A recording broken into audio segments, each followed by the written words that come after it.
ఇదిగోండి పచ్చిమిరకాయ బజ్జీ కోసం ఆనియన్ ముక్కలు సన్నగా తరుక్కోవాలి, పక్కన పెట్టుకోవాలి. పచ్చిమిరకాయ బజ్జీలు, కొత్తిమీర కూడా సన్నగా తరుక్కుని పక్కన పెట్టుకోవాలి. ఇవన్నీ స్టఫింగ్ చేసుకుని పెట్టుకోవాలి. మళ్ళీ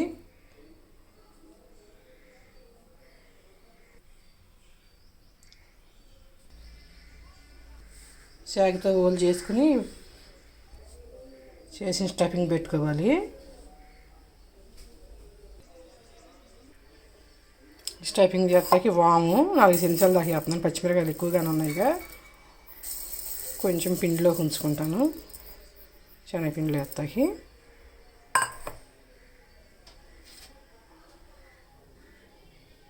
జీలకర్ర చెంచా దాకా వేస్తున్నాను.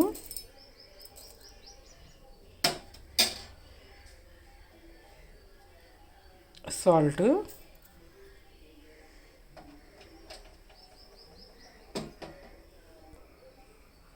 ఇది పట్టుకుని మిక్సీ పొడి చేసుకున్నాక కొంచెం చింతపండు కూడా కొంచెం దీంట్లో వేస్తే బాగుంటుంది. ఈ వాములో అది నలిగినాక వేసుకోవాలి.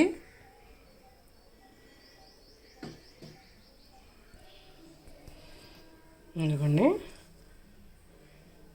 మిక్సీలో పట్టుకొచ్చుకున్నది. చింతపండు వేసాక తడిగా ఉంది, నానబెట్టుకుని వేసుకోవాలి. చింతపండు ఎక్కువ వేసుకోవసరలా, ఇంత వేసుకుంటే సరిపోతుంది. ఇది శనగపిండి 4 చెంచాల దాకా వేసాను. ఈ శనగపిండి కూడా వేసి కలిపేసుకోవాలి.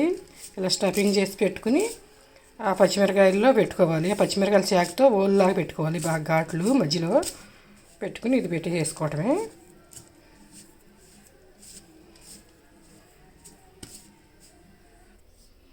ఇదిగోండి పచ్చిమిరకాయలు ఇట్లా ముక్కలు కోసేసేయండి. పచ్చిమిరకాయ బజ్జీ సమానంగా వస్తుంది.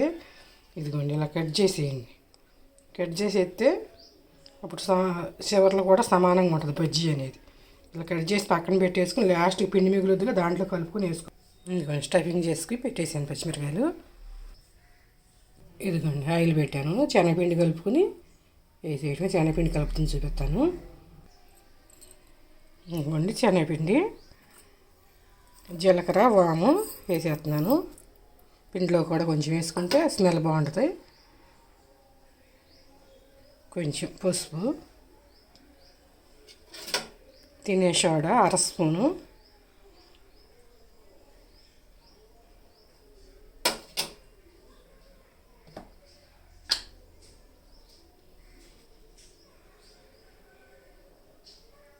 సాల్ట్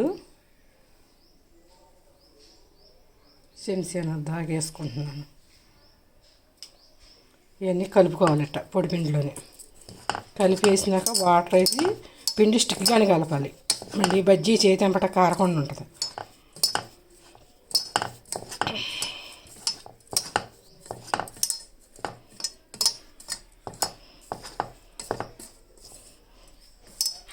సోడా అనేది ఇవన్నీ కలుపుతాయి అన్నమాట. ఇలా కలుపుకుంటే కలుపుతాయి.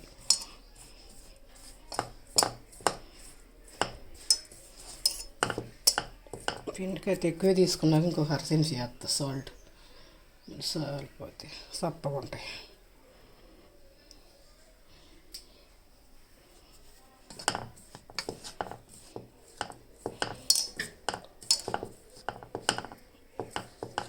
అంతా ఇలా కలుపుకున్నాక వాటర్ వేసుకుని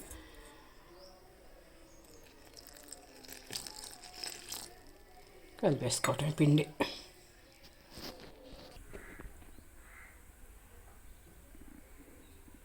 ఇలా పచ్చిమిరకాయలు శనగపిండిలో ముంచుకొని వేసుకోవాలి. వండలు లేకుండా కలుపుకోవాలి పిండి.